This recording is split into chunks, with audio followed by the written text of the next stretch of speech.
السلام علیکم ناظرین، welcome to the channel Muntaha Chauhan novel and writes Ishq Had جنون تک ایپیسوڈ 10۔ آپ اذہان خان زادہ ہیں میرے ہسبینڈ؟ اس کے لہجے میں خوشی لب کی تھی اور اگلے ہی پل گھونگھٹ الٹ دیا تھا۔ اس کا ہوش روبہ مکمل حسن دیکھتا وہ اپنی جگہ سٹل ہوا۔ اتنا مکمل اور پاکیزہ حسن اس نے اپنی 26 سالہ زندگی میں نہیں دیکھا تھا۔ وہ بہت خوبصورت تھی۔ اذہان کی دل نے ایک بٹ مس کی۔ آپ رات کو روم میں نہیں آئے، کہاں چلے گئے تھے؟ معصومانہ سوال پہ اذہان نے اپنی نظریں اس کے چہرے سے ہٹائیں۔ رخ پھیرے وہ ملازمہ کو آواز دینے لگا تو وہ فوراً حاضر ہوئی۔ جی خان صاحب۔ سر جھکائے وہ ڈر رہی تھی۔ انہیں تیار کرو اور میرے روم میں لے کے آؤ، آرڈر کرتا وہ باہر جا چکا تھا۔ گل نے گہرا سانس کھینچا اور امامہ کی طرف متوجہ ہوئی جو ابھی بھی مسکرا رہی تھی۔ تم کیا چیز ہو؟ اوپر کبرڈ پہ کون چڑھ کے سوتا ہے؟ گل نے اسے ڈانٹا تھا اور کبرڈ سے اس کے کپڑے نکالنے لگی۔ گل جی بات سنیے، یہ ہمارے خان تھے نا جن سے ہماری شادی ہوئی ہے؟ بہت چاؤ سے پوچھا، جبکہ گل اس کی طرف سے تخاطب پہ ہی چپ کھڑی اسے دیکھتی رہ گئی۔ تم نے مجھے کیا کہا؟ گل کو اپنی سماعت پہ یقین نہ آیا۔ گل جی، امامہ نے ویسے میٹھے لہجے میں پکارا۔ اتنی عزت ایک ملازمہ کو؟ گل کی آنکھیں بھیگنے لگیں۔ کیا ہوا، اس میں کون سی بڑی بات ہے؟ آپ ملازمہ ہیں تو اس میں آپ کا کوئی قصور تھوڑی ہے۔ ہماری پھپھو کہتی ہے انسان دوسروں کو وہی کچھ دیتا ہے جو اس کے پاس ہوتا ہے۔ امامہ کی بات پہ گل اس کی باتوں کی متعارف ہوئی۔ اپنے نام کی طرح آپ کی باتیں بھی بہت پیاری ہے، گل نے مسکراتے ہوئے دیکھتے کہا۔ گل کے منہ سے خود بخود امامہ کے لیے آپ نکلا تھا۔ یہ لے آپ کا ڈریس، اسے پہن کے تیار ہو جائیے، اس کے بعد پھر آپ کو خان صاحب کے کمرے تک پہنچا دیں گے۔ یہ کمرہ کس کا ہے؟ امامہ نے کپڑے لیتے ہوئے سوال داغا۔ گل اسے نہیں بتانا چاہتی تھی کہ یہ سرونٹ کوارٹر ہے۔ اس کے چہرے پہ اس وقت گلال کھلا ہوا تھا اور وہ اسے مرجھاتا ہوا نہیں دیکھ سکتی تھی۔ پہلے آپ تیار ہو آئیں، پھر آپ کو سب بتاتے ہیں۔ گل نے اسے ٹالا تو وہ مسکراتے ہوئے باتھ روم کی جانب بڑھ گئی۔ لانگ پنک کلر کے فراک کے ساتھ چوڑی دار پاجامہ پہنے لانگ دوپٹے کے ساتھ وہ نکھری نکھری باہر نکلی۔ گل تو اس کا یہ سادگی میں بھی حسن دیکھ ساکت رہ گئی۔ آپ بہت پیاری ہے، گل نے اس کے بالوں کو کنگھی کرتے بہت پیار سے دیکھتے کہا۔ اچھا، آپ کا بہت شکریہ گل جی۔ اپنے ہاتھوں میں سونے کے کنگن واپس پہنتی وہ مسکرائی تھی۔ اس کی مسکراہٹ سے ہر طرف گل کو جل ترنگ محسوس ہوئے۔ کوئی اتنا پیار کیسے ہو سکتا ہے؟ وہ زوبیہ تھی، ان کے مقابلے میں کچھ بھی نہیں۔ واقعی خان صاحب تو ان جیسی پیاری لڑکی کو ڈیزرو کرتے تھے۔ اللہ پاک ان کی جوڑی سلامت رکھے، آمین۔ دل سے کہتی وہ اسے لے اذہان خان زادہ کے روم کی جانب بڑھی۔ کافی خوبصورت جگہ تھی۔ امامہ تو دیکھتی ہی خوش ہوئی اور سب سے زیادہ خوشی اسے اذہان کے پاس جانے کی تھی۔ یہ رہا خان کا کمرہ، آپ اندر چلی جائیں۔ گل نے دروازے کے باہر کھڑے ہوتے بہت ادب سے کہا۔ لیکن ہم اکیلے کیسے جائیں؟ ہمیں شرم آتی ہے۔ امامہ نے اپنے ہاتھ کی انگلیاں مروڑتے ہوئے کہا تو گل اس پہ ڈھیر سارا پیار آیا۔ کچھ نہیں ہوتا، آپ جائیں اندر، خان صاحب آپ کو دیکھ کر بہت خوش ہوں گے۔ گل نے اس کی ڈھارس بڑھایا اور وہاں سے چلے گئی۔ امامہ دل بڑا کرتی دروازہ دھکیل کے اندر داخل ہوئی۔ اتنا بڑا، پورے گھر جتنا ایک کمرہ دیکھ وہ وہیں دروازے پہ ساکت سے رہ گئی۔ اتنا بڑا کمرہ، کیا کہیں کا مہاراجہ ہے یہ؟ امامہ کے ماتھے پہ دو پل پڑے۔ اندر کی جانب ڈھیر سارے قدم بڑھاتی وہ ارد گرد سب کچھ دیکھ حیران تھی۔ سامنے بڑی دیوار پہ ایک بہت بڑی تصویر تھی جس میں اذہان خان زادہ اپنے کوٹ کی جیب میں ہاتھ ڈالے بہت رعبدار شخصیت کے ساتھ وہاں نہ ہوتے ہوئے بھی پورے ماحول میں چھایا ہوا تھا۔ امامہ کی دل کی دھڑکن بھی بے ترتیب ہوئی۔ اپنے پیچھے قدموں کی آہٹ سنتی وہ مڑی تھی۔ اذہان خان زادہ پوری وجاہت اور دلکشی کے ساتھ اس کے سامنے کھڑا تھا۔ وہی پوزیشن تھی جو تصویر میں تھی۔ یہ آپ کا روم ہے؟ مسکراتے ہوئے آنکھوں میں حیرت لیے اس نے پوچھا۔ اذہان کو سمجھ نہ آئی کہ اس لڑکی سے جو وہ کہنا چاہتا ہے کہہ کیوں نہیں پا رہا، آخر کیوں الفاظ کا ساتھ نہیں دے پا رہے۔ آپ نے مجھے رات کو اپنے روم میں کیوں نہیں آنے دیا؟ پاس آ کے جس حق سے وہ پوچھ رہی تھی، اذہان خان زادہ تو اش کر اٹھا۔ مطلب پہلی بار کسی نے اس سے سوال کیا تھا، تمہاری حیثیت نہیں آنے کی؟ اذہان نے اسے ایک پل میں اس کی اوقات یاد دلا دی، لیکن اس کے الفاظ اس معصوم کے دل پہ جا لگے۔ کھلا چہرہ ایک دم مرجھایا تھا جس سے اذہان کو الجھن ہوئی تھی۔ آپ ایسا کیوں؟ اماموں کو سمجھ نہ آئے کہ کیا بات کرے جب سامنے والے نے ہی اس کی حیثیت بتا دی تھی۔ ایک بات میری کان کھول کے سن لو، ہمارے بیچ کیا ہے کیا نہیں کسی تیسرے کو پتہ نہیں چلنا چاہیے۔ مطلب تمہارے گھر والوں کو؟ اذہان نے اسے سختی سے کہا تو اس کا چہرہ سنجیدہ ہو گیا۔ اور کسی دوسرے کو؟ اتنی سنجیدگی سے امامہ نے سوال داغا۔ کیا مطلب؟ اذہان کے ماتھے کے بلوں میں اضافہ ہوا۔ دوسرے مطلب آپ کے گھر والے؟ ان کو بھی نہیں پتہ چلنا چاہیے ہمارے بیچ کی بات؟ جیسے آپ نے رات کو ہمیں روم میں نہیں آنے دیا، اور اپنی بکواس بند کرو۔ ابھی امامہ کی بات ادھوری تھی کہ اذہان نے اس کا گلا دبوچا۔ آج تک کسی نے اسے نظر ملا کے بات نہیں کی تھی۔ یہ لڑکی کس طرح اس کی آنکھوں میں گھستی جا رہی تھی، اذہان کیسے برداشت کرتا؟ گلے پہ اذہان کے ہاتھوں کا دباؤ محسوس ہوا تو نہ چاہتے ہوئے بھی امامہ کی آنکھیں بھیگ گئی۔ خبردار میرے گھر والوں کے متعلق کچھ بھی کہا تو جان لے لوں گا تمہاری۔ غصے سے کہتے ایک جھٹکے سے اس کی گردن چھوڑی۔ امامہ نے جلدی سے اپنا رخ پھیرا اور اپنے آنسو پوچھے۔ آپ نے کچھ اور بھی کہنا ہے یا ہم جائیں؟ اب کی بار لہجہ مضبوط تھا لیکن آواز کی لڑکھڑاہٹ واضح تھی۔ جو کہا ہے ویسا ہی ہو۔ تمہارے گھر والے کسی بھی وقت آتے ہوں گے تو اپنا حلیہ درست کرو اور باہر آ جاؤ۔ اذہان کا لہجہ ابھی بھی سخت ہی تھا۔ اذہان کی جانے کے بعد امامہ نے اپنے بہتے آنسوؤں کو سختی سے پہنچا۔ چہرہ اچھے سے صاف کرتی وہ باہر نکل آئی تھی، لیکن راستے سے انجان تھی۔ اتنا بڑا گھر تھا، کچھ سمجھ نہ آیا کہاں جائیں۔ بنا ادھر ادھر دیکھے وہ سیدھی راہداری کی جانب بڑھ گئی۔ ساری رات جلتے انگاروں میں کٹی تھی۔ شہروز کو رہ رہ کے عمل کی لاپرواہی پہ غصہ آ رہا تھا۔ اس کے موبائل کے میسیجز بار بار آنکھوں کے آگے آتے، ایک بار پھر سے وہ تڑپ جاتا۔ صبح اذانوں کے وقت اس نے نماز فجر کے لیے مسجد کا رخ کیا۔ نماز با جماعت ادا کرتے وہ اللہ سے اپنے لیے ہدایت مانگ رہا تھا۔ وہ عمل کے ساتھ کچھ برا نہیں کرنا چاہتا تھا، لیکن وہ اپنا دل بھی اس کی طرف سے صاف کرنے کا خواہش مند تھا۔ جو رات کے واقعے کے بعد کچھ پہلے جیسا نہیں رہا۔ واپس گھر لوٹا تو گھر کی خاموشی اسے چبھی۔ امامہ اس وقت اٹھی ہوتی تھی اور نماز ادا کرنے کے بعد قرآن پاک کی تلاوت میں مشغول ہو جاتی۔ پھر وہ شہروز کے ساتھ چہل قدمی کرتی تھی۔ آج گھر بالکل اس کے بنا سونا سونا سا لگا۔ اسی خاموشی سے وہ اپنے روم کی جانب بڑھا۔ عمل کو اس نے اسٹڈی سے باہر نہیں نکالا تھا، لیکن اب وہ اسٹڈی کی جانب ہی بڑھا۔ رات کو وہ اتنا غصے میں تھا کہ وہ اسے اپنی نظروں سے نہ ہٹاتا تو شاید اسے جان سے مار دیتا یا خود کو۔ نماز کے بعد اس کا دل و دماغ کچھ حد تک پرسکون ہوا۔ اسٹڈی میں مکمل اندھیرا تھا۔ سائڈ سے بٹن کو پریس کرتے لائٹ آن کی تو عمل کو صوفے کے قریب نیچے زمین پہ سوتا پایا۔ دھیرے سے اس کے پاس گیا۔ اس کے چہرے پہ آنسوؤں کی لکیروں کے نشان ابھی بھی موجود تھے۔ شہروز نے اسے بلایا تو ایک دم سے اسے لگا کسی بہت گرم چیز کو چھو لیا۔ عمل اٹھو۔ شہروز پریشان ہوا۔ وہ آنکھیں نہیں کھول رہی تھی۔ شہروز نے اسے اپنی باہوں میں اٹھایا اور روم میں لے کے آیا۔ بستر پہ لٹاتے اس پہ کمفرٹر ڈالا۔ عمل آنکھیں کھولو۔ اس کے منہ پہ پانی کی چھینٹیں مارتے اسے ہوش میں لانا چاہا۔ اس نے دھیرے سے آنکھیں وا کی۔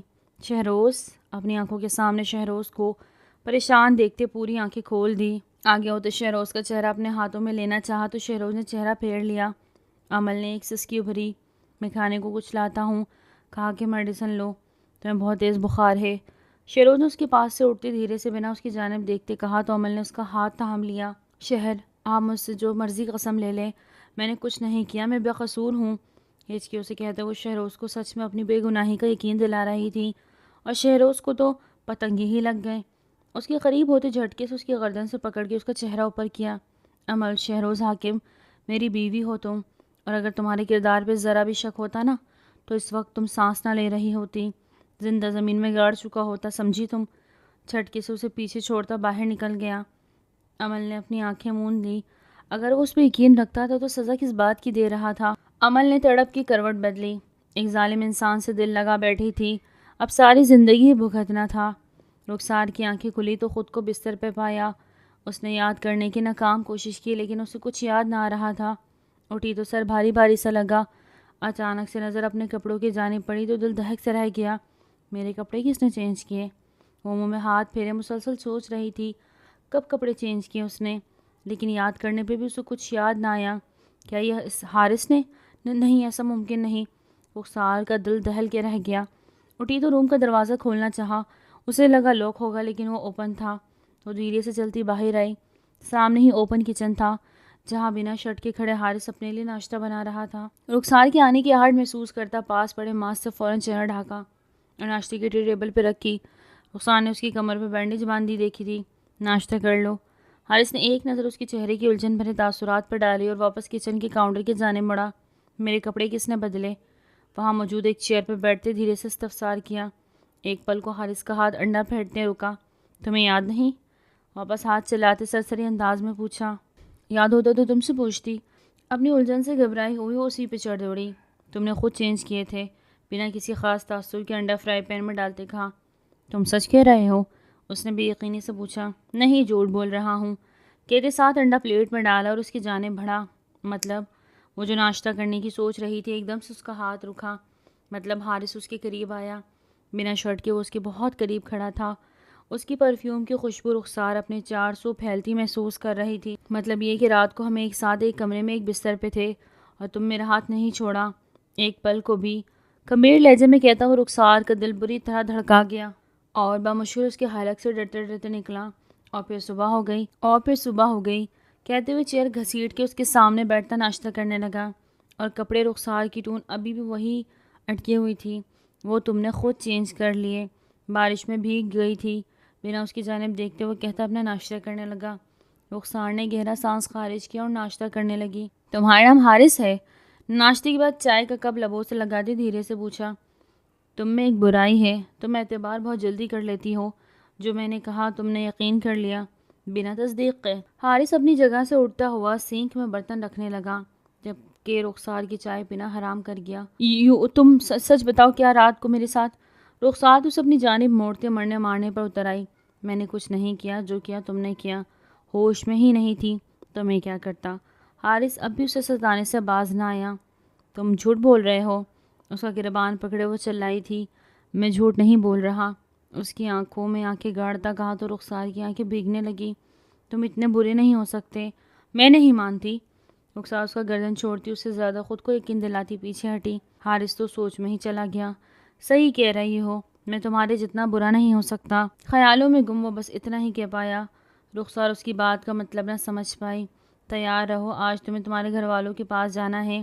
آج 12 دن بعد تم اپنے گھر والوں سے ملو گی، تمہاری آزادی کا دن ہے۔ اس کی بات پہ رخسار سنسی ہو گئی۔ کیا واقعی اسے آزاد کر دے گا یا پھر سے؟ وہ باہر نکلا۔ بات سنو۔ رخسار اس کے پیچھے بھاگی۔ وہ رک گیا تھا لیکن پلٹا نہیں۔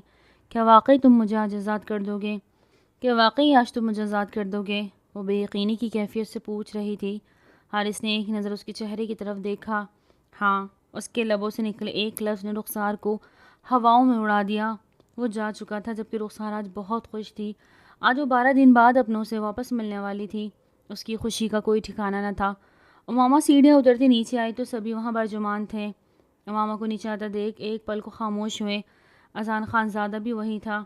السلام علیکم، میٹھی آواز میں کہتی وہ سر جھکا گئی۔ وعلیکم السلام بیٹا، آؤ، آپ کا ویٹ تھا، مل کے ناشتہ کرتے ہیں۔ شاہ زیب صاحب نے بھی وہی جواب دیا۔ باقی سب نے تو جیسے منہ سی لیے تھے۔ تو یہ ہے وہ لڑکی جسے آپ نے میری زوبیہ کی جگہ دی؟ اچانک سے پھپھو رقیہ کی آمد پہ سبھی چونکے۔ رقیہ؟ خان بھی آگے بڑھی۔ وہیں رک جائے خان بھی، آج میں آپ کی بیٹی بن کے نہیں، ایک بیٹی کی ماں کی حیثیت سے آئی ہوں۔ مجھے آج جواب چاہیے۔ اگر کسی اور کی لڑکی کو اذہان پسند کرتا تھا تو میری بیٹی سے منگنی کیوں کی؟ کیوں رول کے رکھ دیا ہماری عزت کو؟ رقیہ پھپھو کی آواز اونچی ہوتی جا رہی تھی۔ میں اذان خان زادہ اپنے قول و فعل کا کسی کو بھی جواب دہ نہیں۔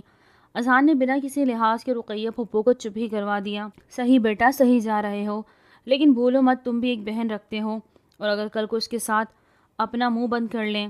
اذان انتہائی غصے سے دہاڑا کہ سبھی اپنی اپنی جگہ سہم گئے۔ میری بہن کے بارے میں کچھ بھی غلط نہیں سنوں گا، انگلی اٹھا کے وارن کیا۔ اپنی بار کیسے؟ رقیہ پھپھو ایک بار پھر بولنا چاہا۔ ایک بار کی کہیں بات سمجھ نہیں آتی؟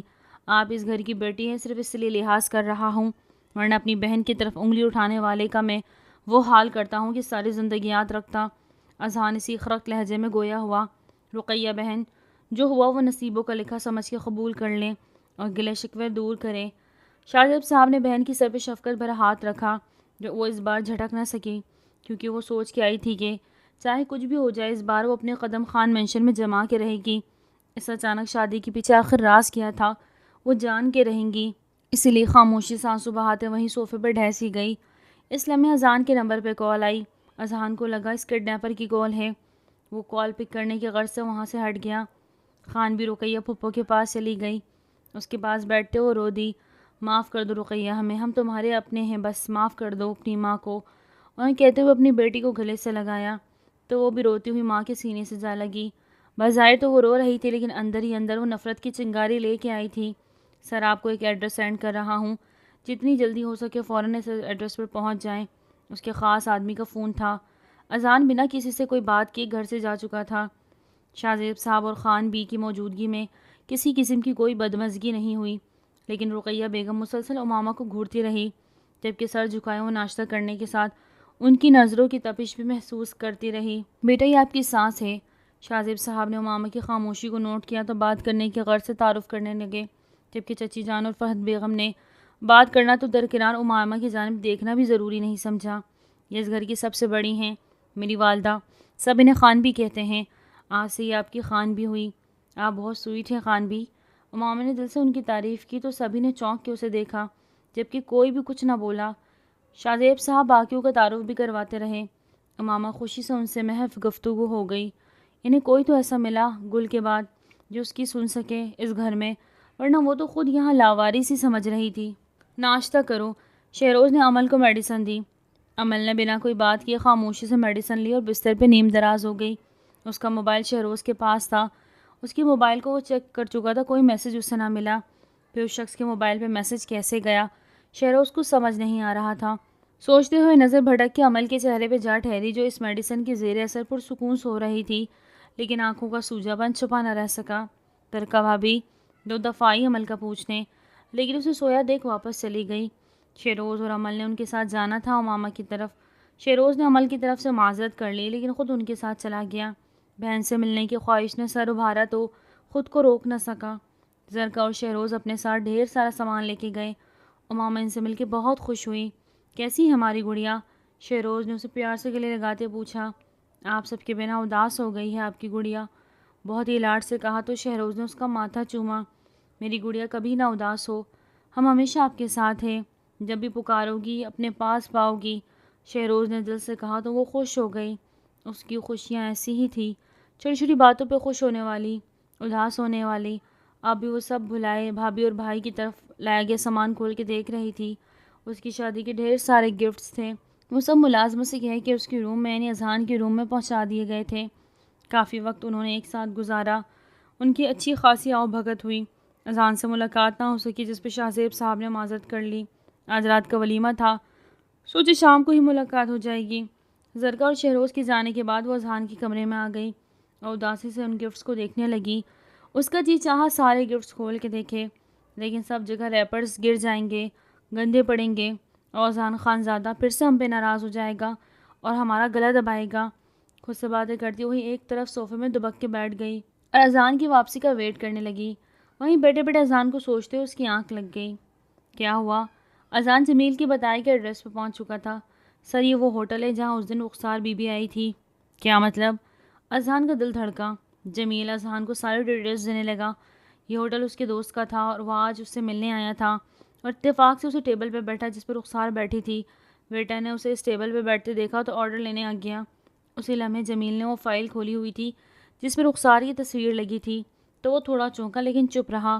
آرڈر پاس کرنے کے بعد جب وہ بل پے کرنے لگا تو بالآخر بول پڑا، سر یہ جو لڑکی کی تصویر ہے آپ کی کیا لگتی ہے؟ اس کی اس طرح پوچھنے پہ جمیل چونکا۔ کیوں؟ تم کیوں پوچھ رہے ہو؟ سر یہ میم کچھ دن پہلے آئی تھی، آرڈر دیا، لیکن جب آرڈر پاس کیا تو یہ غائب ہی ہو گئی۔ میں نے اتنا تلاش کیا لیکن یہ ملی ہی نہیں اور اتنا بل مجھے پے کرنا پڑا۔ ویٹر دکھی انداز میں بولا، کیا واقعی یہی لڑکی تھی؟ جمیل نے فائل دوبارہ سے دکھائی۔ جی سر یہی تھی۔ ویٹر نے یقین سے کہا، مجھے وہ دن اور ڈیٹ بتا سکتے ہو؟ وہ تو مجھے یاد نہیں لیکن 1 ہفتہ ہو گیا ہوگا۔ ویٹر سوچتے ہوئے بولا، ٹھیک ہے، کیا یہاں سیکیورٹی کیمراز ہیں؟ جمیل اب فل انویسٹیگیشن کے موڈ میں آ چکا۔ یس سر، لیکن مجھے یاد نہیں کہ وہ کس تاریخ۔ ویٹر منمنایا، آج سے ٹھیک 12 دن پہلے کی تمام ویڈیو ریکارڈنگ مجھے چاہیے۔ جمیل نے سختی سے آرڈر دیا، لیکن سر اس کے لیے آپ کو ہمارے مینیجر سے بات کرنی ہوگی۔ ویٹر سوچ میں پڑ گیا اور اپنے بل کے پیسے واپس لینا چاہتا تھا، کہاں وہ ویڈیو میں پھنس گیا۔ جب تک مینیجر سے بات ہوتی تب تک جمیل نے اذہان کو فون کر کے وہیں بلوا لیا۔ کہاں ہے مینیجر؟ بات ہوئی۔ اذہان کے اندر داخل ہوتے ہی وہاں موجود سبھی افراد اسے دیکھتے رہ گئے۔ ایک بہت بڑا بزنس مین جسے پورا شہر جانتا تھا، آج وہ ایک چھوٹے سے ہوٹل میں موجود تھا۔ ارے سر، اذہان خان آپ نے کیوں تکلیف کی؟ کوئی کام تھا تو ہمیں بلا لیتے۔ مینیجر نے آگے ہو کے اذہان کو ویلکم کیا۔ ویڈیو کہاں ہے؟ جمیل نے اس کی بات کو نظر انداز کرتے اپنے مطلب کی بات پوچھی۔ اس روم میں آ جائیں سر۔ وہ انہیں ایک روم میں لے گیا جہاں کافی زیادہ کیمراز لگے ہوئے تھے۔ وہاں موجود ایک شخص نے 12 دن پہلے والی ویڈیو لگا دی۔ کافی وقت گزر گیا لیکن رخسار نظر نہ آئی۔ 1 منٹ، 2 بجے کے بعد کی ریکارڈنگ چیک کرو۔ اذہان نے ویڈیو کو فارورڈ کروایا اور پھر اس ہوٹل میں رخسار داخل ہوتی دکھائی دی۔ ناظرین، آج کی ایپیسوڈ آپ کو کیسے لگی کامنٹ میں ضرور بتائیں۔ اور نیکسٹ ایپیسوڈ کا ویٹ کریں. تب تک اپنا بہت زیادہ خیال رکھیں. ٹل دین ٹیک کیئر. اللہ حافظ.